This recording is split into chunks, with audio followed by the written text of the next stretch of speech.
Have you ever wondered why some people do so much good, yet seem to suffer endlessly, while others live selfishly and appear to be rewarded by life? Have you ever asked yourself, why do I try so hard to be kind, generous and honest, yet nothing seems to change? Welcome back to the channel. Thank you for joining me for another deep dive into the inner workings of the human spirit. Today, we are going to explore a truth that is both ancient and urgently needed in today's world, a truth that answers a question many kind-hearted souls have asked in silence: why don't I feel the rewards of my good actions?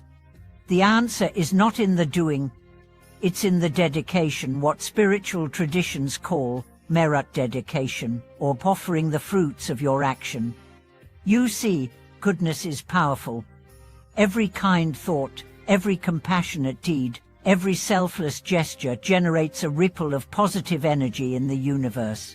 But just like seeds planted in the soil, their growth depends on how you care for them. And one of the most important aspects of that care is how you release them, how you let them go. Let me explain. Imagine planting a seed. You bury it with love, water it, and then instead of trusting it to grow, you keep digging it up every day to check if it's sprouting. That's what many of us do with our good deeds.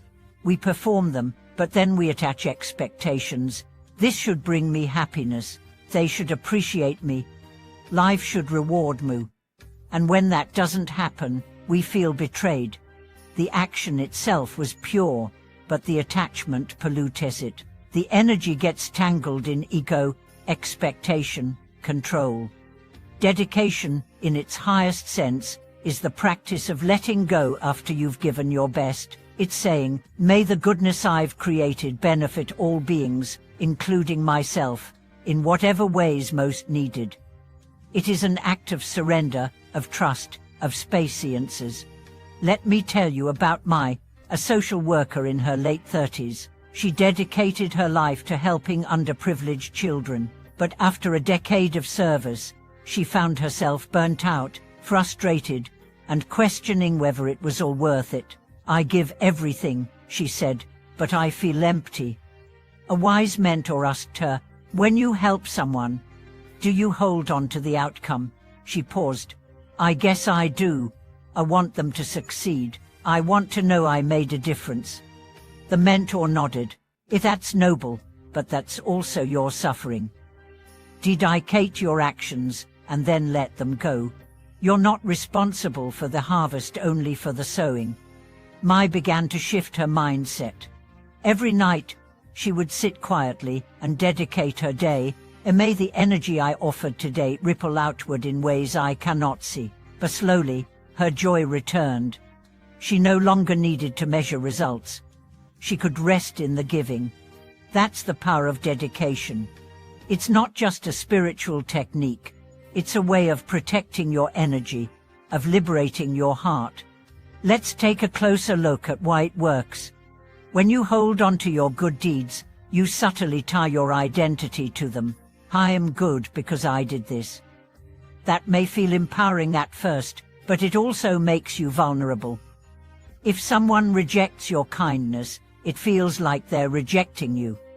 If your efforts don't succeed, it feels like you failed. But when you dedicate the action, you say, this is no longer mine. It belongs to the universe, to life, to the unfolding mystery. You free yourself. You step out of the equation.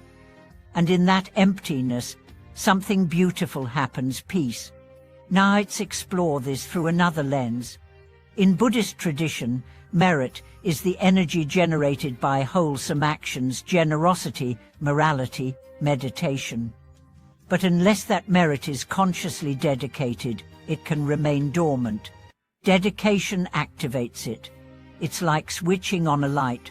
You channel the energy outward, beyond your ego, beyond your immediate concerns. And you don't need to be religious to do this. Try it after any kind act, helping someone, listening deeply, creating something with love. Simply say out loud or silently, may this benefit all beings. May it bring peace where it's needed. May it dissolve suffering. even in ways I never know. You might be thinking, but I'm not doing it for the reward. That's beautiful. But even then, without dedication, your actions can become burdens, things you carry around, measuring yourself against them. Dedication transforms them into offerings. Another story comes from Daniel, a man who had spent years taking care of his ailing parents. When they passed, he felt not only grief but an aching emptiness. He had done so much, sacrificed so much, but he wasn't sure what it had all meant. In meditation, she came upon the practice of merit dedication. That night, he sat in silence and for the first time in years said, "May everything I gave, everything I endured, everything I loved, may it now go where it's most needed. May it bring peace to another soul. May it return in the form of quiet blessings." The next morning, he wept. Not from sorrow, but from relief. He didn't need his parents to thank him. He didn't need the universe to applaud. He had offered, and now he had released. Dedication is not erasing what you've done. It's elevating it. It's letting it fly. And here's the most extraordinary part. When you dedicate your good energy, it often returns.